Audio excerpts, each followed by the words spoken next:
আসছি। নাম কি আপনার? মেহেদী মেহেদী হাসান। ভালো আছেন না? আচ্ছা, কোন ডিস্ট্রিক্ট কোথায় আপনার? যশোর।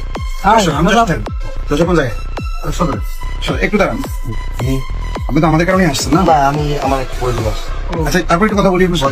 আপনি বলতেছেন আপনার ব্যক্তিগত প্রয়োজন আছে।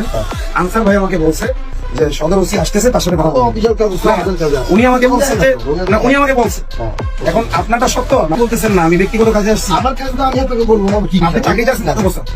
আপনি চাকরিতে কত বছর? কত বছর? উনি কত? কত? প্রায় সেটা পর্যন্ত আমার দরকার আমি জনগণ আমার ট্যাক্সের টাকা এটা জিজ্ঞেস করতে হবে।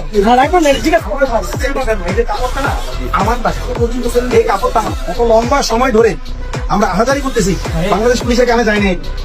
তার মানে কি মুসলিমদের কোনো আইনগত অধিকার রাইট নাই? আমি যে এই যে একটা কথার সাথে বুক মিলাইলাম, আমার বুকটা আমার নাপাক হয়ে গেছে, আমার আবার তবা করতে হবে। আর কিভাবে অভিনয় করবো দেখছেন?